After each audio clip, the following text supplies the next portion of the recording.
Hey everybody, it's Adam Glowacki with the Arsenal Democracy Communications team. Hey, I'm out here at one of our staging airports just looking at all the airplanes. There's a lot going on today. Everybody's just getting ready for the Arsenal Democracy flyover on Friday. Hey, I'm here with Keegan. He wants to tell me about some of the aircraft he brought to the Arsenal Democracy, and they brought a pretty big collection. So let's say hello to Keegan and take a look at what they have. The director of the Military Aviation Museum, and it's our great privilege to be up here getting ready to participate in the Arsenal of Democracy flyover. The Military Aviation Museum has a reputation for maintaining in airworthy condition some of the rarest wartime aircraft, and we're just very, very excited to be up here with a number of different airplanes you'll get to see today. We've brought 7 aircraft, including our de Havilland Mosquito. But first, here with us to talk is one of our volunteer pilots. This is Gooch. Gooch flies our P-40. How you doing? The airplane's taking off.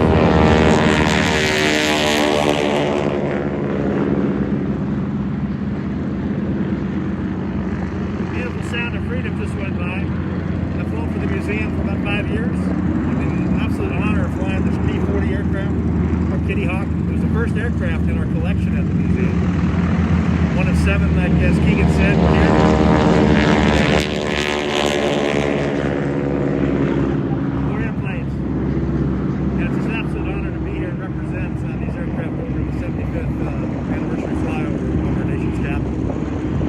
This aircraft was first recovered and restored by the museum and our founder, Mr. Jerry Yagan. It was built in 1941 and actually recovered in Russia. It had actually been shot down. And after, I think it was the year 1995 and 96, it finally got back to the museum and began flying with us. So we're going to take a walk and meet a couple of other pilots, see a couple of other airplanes, and while we're doing that, you'll get to see a bunch of the other incredible airplanes from collections like the CAF that are here on the ramp. Everybody's excited. It's a big day for getting the aircraft ready to fly over our nation's capital.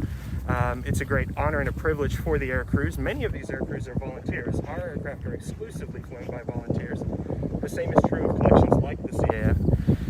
Just over behind us at the moment, we've got our de Havilland Mosquito. We have also brought our Corsair and our FM2 Wildcat, as well as our Hawker Hurricane, though those pilots are off field this morning getting ready, so we won't have an opportunity to see them, but hopefully there'll be some great photography and everything that comes out of the show this week to give people a way to kind of see some of these more unique aircraft in flight. And I think the museum's chief pilot, Mike Spalding, is waiting around the nose of the airplane for us.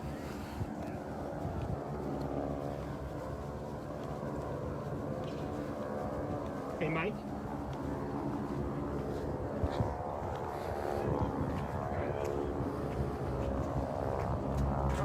Mike, if you've got a couple minutes, I think we've got some folks here who are kind of curious to take a look around the Mosquito. Absolutely. During the coronavirus impacted operations, you kind of become famous for doing our pre-flight routines. Maybe take people on a walk around the Mosquito and show them some of the more unusual or interesting features of the airplane. Sure. Go in and out of the cockpit right here. It has its own ladder built into the door. It's kind of precarious, and yeah, we try not to use it any more than we have to. It's much easier to get in and out with a regular ladder. But outside of that, that comes off this door here. Now it's right here. Inside, they did a really nice job restoring this airplane from basically nothing. All the wood on this airplane is new wood, except for a couple little pieces. But all the metal pieces that encompass the wood parts are all the original metal parts. So that's what was pretty much left of it when it was in that farmer's field. But starting around here, this is the radiators for the cooling the engines. They're liquid cooled engines. And this is kind of how you control whether it basically open and close, and you can get a little more air in there. And when it's flying in the air, they're usually closed, and it gets plenty of air through there and keeps it cool. But down low, it doesn't like it. So you open them up, and it still does overheat pretty well. Landing gear is pretty straightforward. It was a big weak link in their in the airplane ground operations. They lost a lot of them by just the gear folding up, and or putting a side load on them, and they would fold up. But other than that, it's pretty sturdy for our purposes, and it's kind of cool. It's all hydraulic. The gear doors, this brings the gear doors up. You know, this cable that goes around on this little pulley here. The carburetors are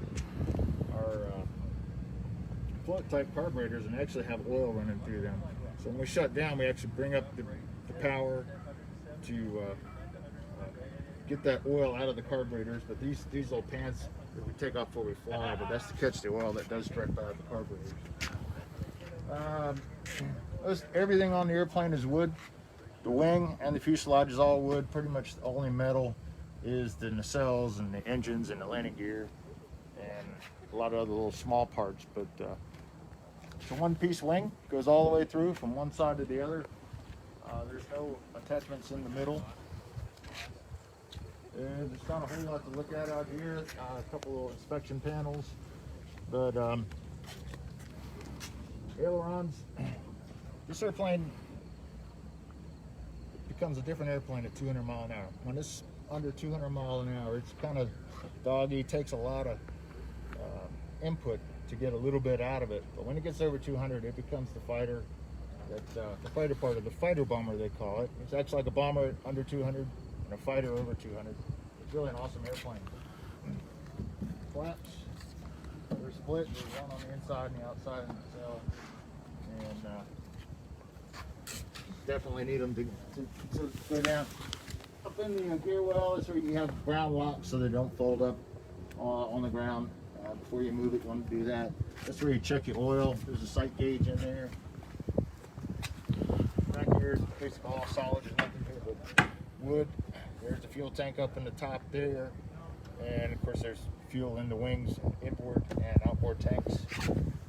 Back in the hill hole, we can actually carry our tow bar in there.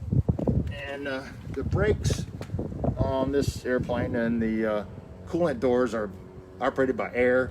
So that's what this flag is. You have to turn the air on, because if you don't, it can leak out very slowly. So you want to keep that. It regenerates itself when the engines are running.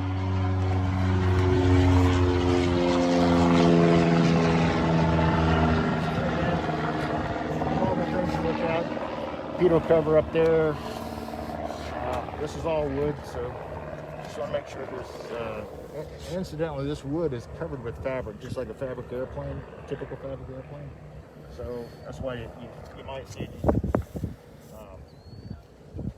pinking cuts here that they have on the. It looks like fabric because it is. The elevator is metal, like a standard airplane.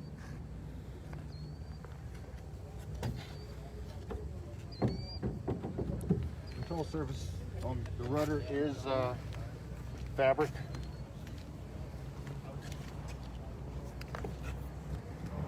Look at. Tail wheel is it's not a locking tail wheel. It's got a centering device, but you can't really feel it. But the only reason I know it is when it's on jacks, it'll center itself. But it's basically a casting tail wheel. Just goes where it wants. You might have noticed that the flaps are down on the other side and they're up on this side. That's just kind of an internal thing with the flap system. They are hydraulic, and that one, it just does that. And you know, they come back up. They work together, but they are separate. And I know it doesn't make a lot of sense, but when there's no pressure on them, they'll come down as they want. Same thing on this side. Check your oil for the engine and gear locks.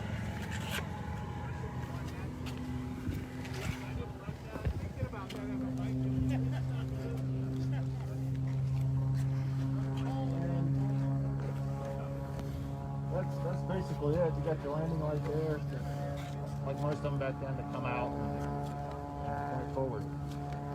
You got your bomb bay door here. And also, they have tools, you know, for various things that you use on the airplane. The cannons here, the bombs go in the back, and you can see where they come out here. That's basically it on a quick walk around. So it's obviously a very unique airplane. Yes. You got another aircraft taking out here in the background. At the time that this airplane was rebuilt, it was the only flying Mosquito in the world. It's since been joined by others. But obviously we're very pleased to have it up here and able to celebrate the Allied contribution to the winning of World War II as part of the 75th anniversary commemoration. The next airplane we're going to take a look at is the Military Aviation Museum Spitfire, and it's just a little further down the line. So you will get to see a great look at a bunch of different warbirds that are all parked up here at the staging area, getting ready to go fly for the flyover later this week. Thank you, Mike. You're welcome.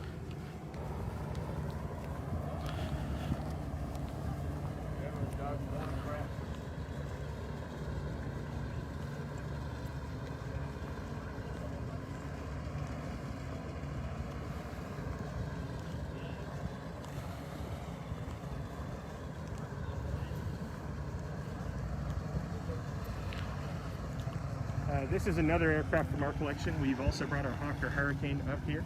This particular Hurricane was built in Canada. It has the interesting distinction of never having really done a complete restoration. The airplane's been largely intact since the war. We're obviously very excited to have it up here. The Spitfire and the Hurricane will be flying together as part of a commemoration of the Battle of Britain. It's the 75th anniversary of the end of the war, but this summer marks the 80th anniversary of the Battle of Britain.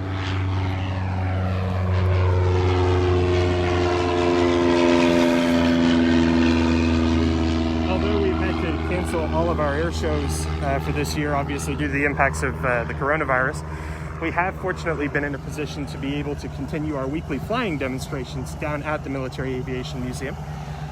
So those scheduled demonstrations happen every Saturday at 1 o'clock, and they're scheduled all through the remainder of the month of October. See where our pilot is here. Great opportunity to take a look inside the cockpit.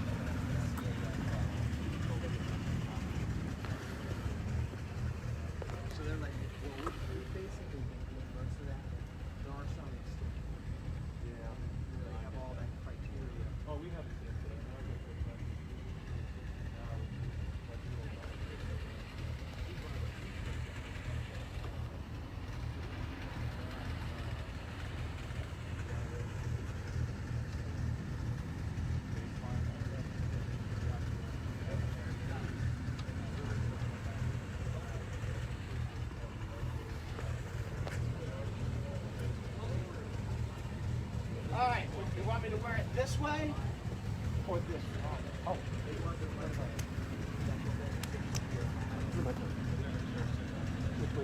Whichever way.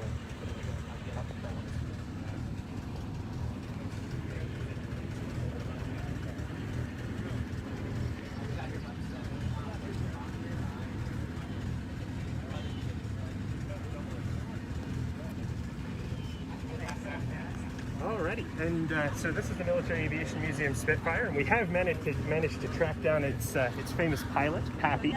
Those of you who've been out to our shows, you've no doubt had the opportunity to see Pappy fly the airplane. Pappy, can you tell us a little bit more about what it's like to be able to fly a Spitfire, and specifically what it's like to be able to represent the Allied contribution to the war effort as part of this incredible flyover that we're working on here this week?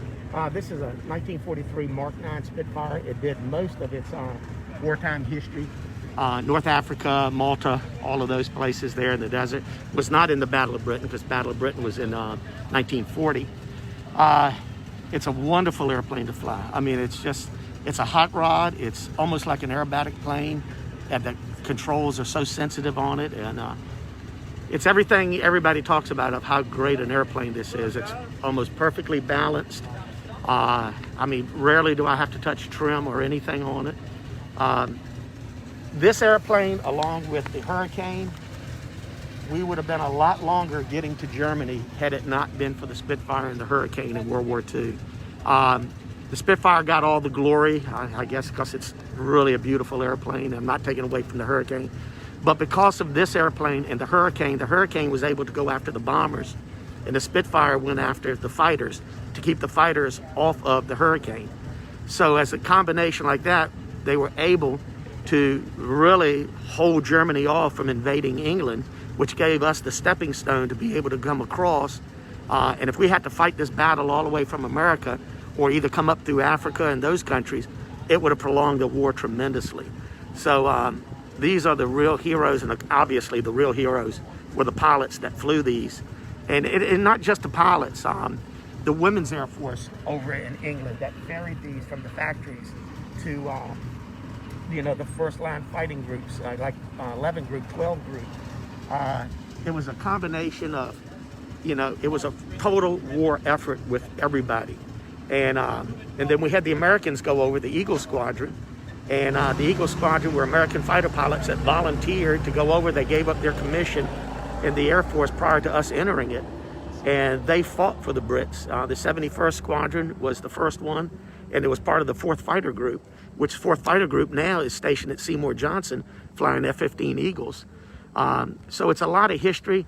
This airplane ended up at the end of the war. It was, of course, England had it, and then the Israelis had it as a Lend-Lease, and it ended up as a playground toy in Israel where kids would play on it, and it was torn up pretty bad, but I mean, it was purchased, taken back to England, started to restore it, and it was delayed, and then another owner took it and restored it.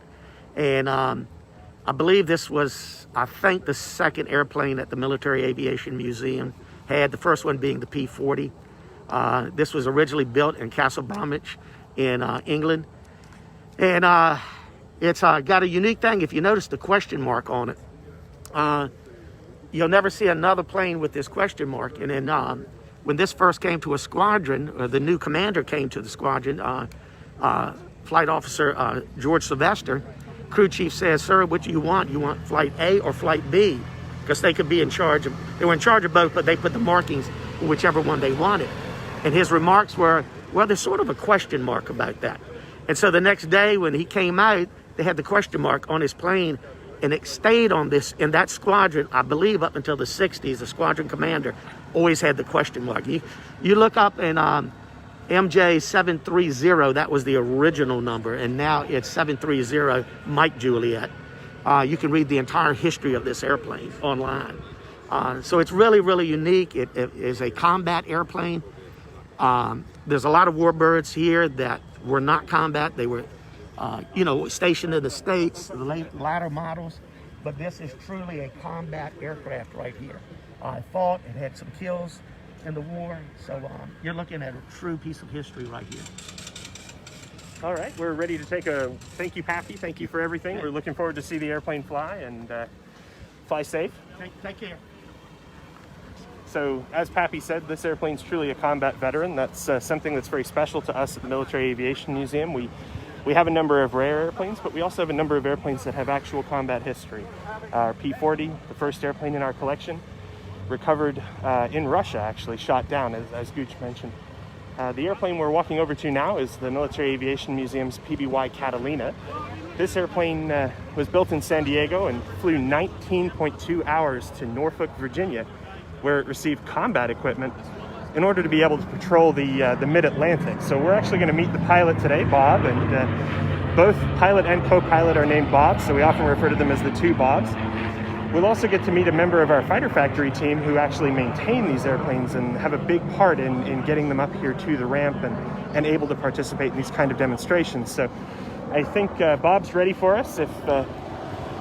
The airplanes are also being inspected today by the FAA, so Bob may have to depart at some point in order to conduct that investigation. But Bob, can you tell us a little bit more about the PBY and what's special to you about flying this incredibly historic airplane? Well, it is an incredibly historic airplane. This particular airplane first flew October 23rd, 1943 at the Consolidated plant in San Diego, California.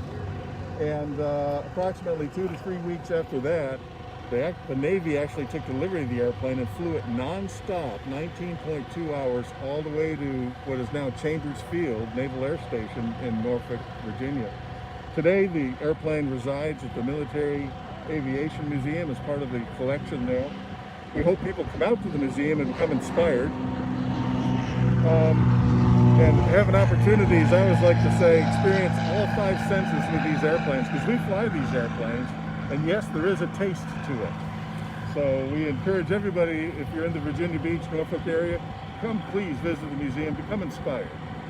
This particular airplane, I've been flying this one for 18 years now. It is a combat veteran and spent most of its career flying in the Straits of Gibraltar area on U-boat patrol, and also in the Caribbean South Atlantic area during its wartime service. It inevitably was sold civilian around the summer of 1956 and became part of the collection at the museum in 2003. So we're very excited to, for all these many years, have been able to fly the airplane. What's it like to fly a flying boat? It's got a unique characteristic, which is that it can land on water. It was designed for a war in the Pacific that we anticipated having when there was a lack of developed airfields and landing facilities. So it was going to be a transport, a bomber. It was going to do all kinds of things for the Navy. Exactly. What's it like to fly it? It's a multi-role airplane.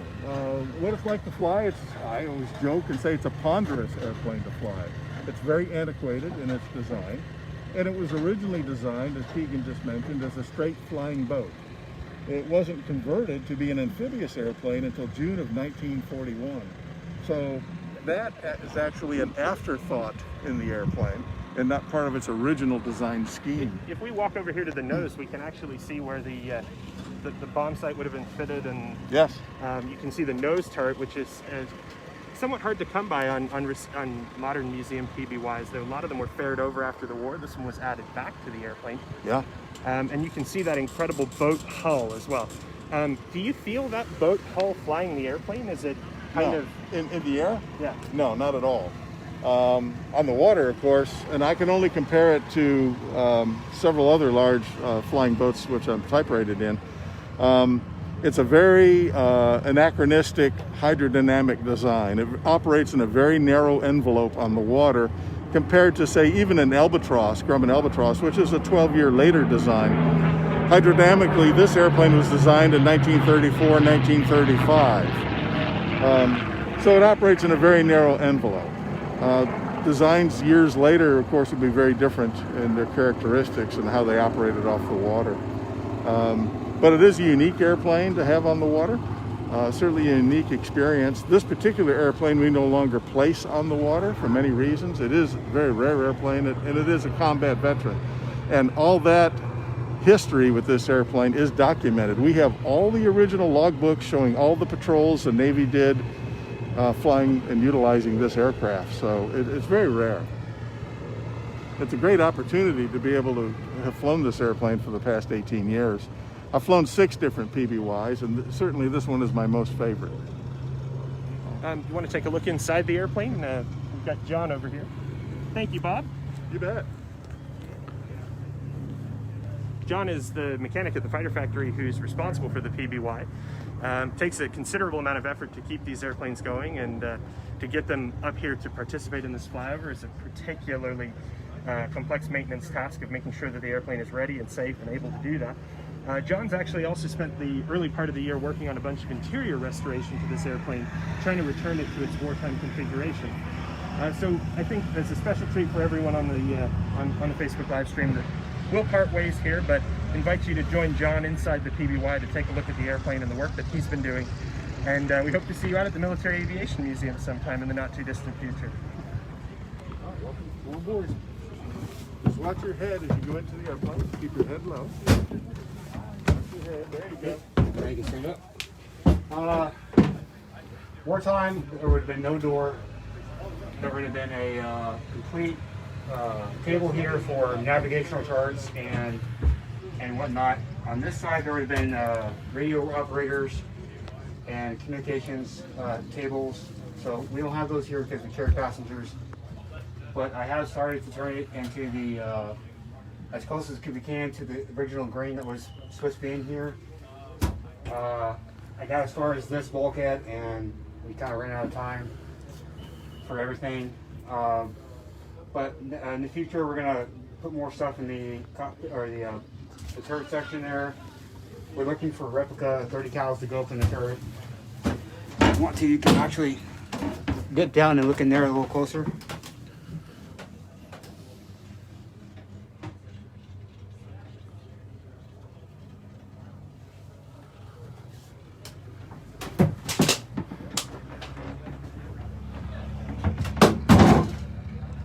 pretty close. I mean, a lot of the instrumentation is new, but there's some things that we have to put in here. But like the mag switches and stuff are in their correct positions. Landing gear handle has been incorrect. We just had to add more modern stuff to make it safe for flight. We go back here. This would have been a navigator, the engineer's compartment. There's actually an engineer's seat up here. He would have had most of the controls to start the aircraft and run the aircraft from here up here.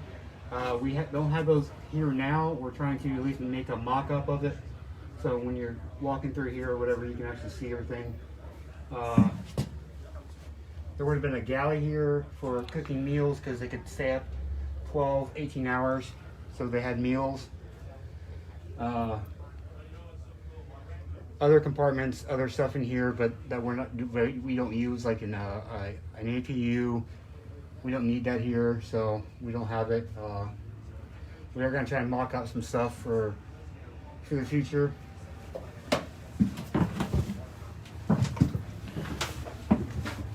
This would have been the crew quarters, basically. There was no windows. This is a mod they made back in the probably 50s or 60s. Both sides would have had bunks. 2 hanging bunks on each side. We've started the process on this side. We had 2 seats and we took the one out. And we're going to make hanging bunks again from scratch and build up where we keep the ladders that are on the engine now are stored here. We got to make the brackets and stuff to store them here, but we're trying to get at least half of it original World War II style with the hanging bunks. And this would have been this is actually the original flooring we have. It would have been all through the aircraft. I do have a section for the berthing area. I didn't get a chance to put it in. We're going to make the gun turrets walkways here. We have the original, there's 2 seats on each side for the gunners to sit in. We actually have original ones that were undrilled and not used that we have sitting at the shop right now that are going to go on as soon as we get back. But we started just taking it back to what it looked like instead of the flying yacht that it was. That would have been the original 30 cal mount. I can actually do this for you.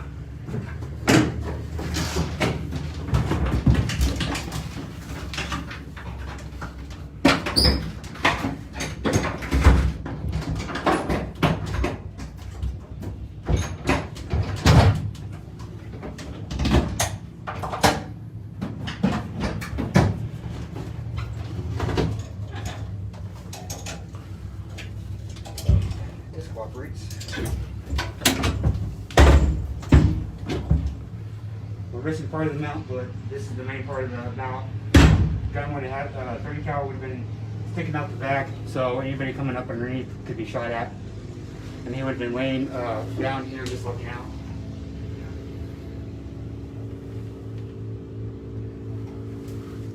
Awesome. Thank you so much. Appreciate it.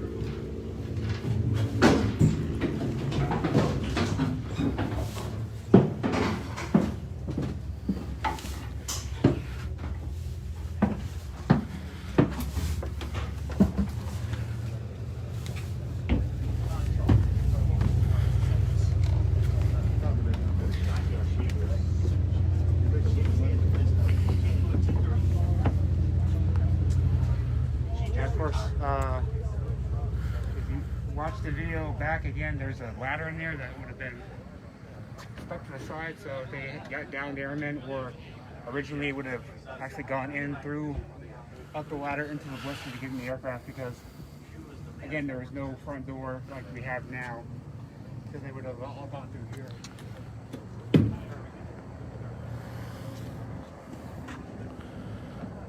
All right.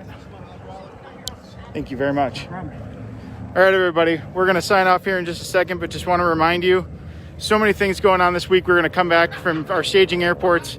We'll be live more today, some tomorrow, and believe on Friday as well. But Friday is the big deal. Friday is the flyover, the Arsenal of Democracy, the 75th anniversary flyover on the mall. Just a reminder, the live stream starts at 10 a.m. Eastern, right here on our Arsenal of Democracy Facebook page, or our website is www.flyover.org. Thanks so much for watching with us this morning. We hope you have a great day. We'll be back with you a little bit later.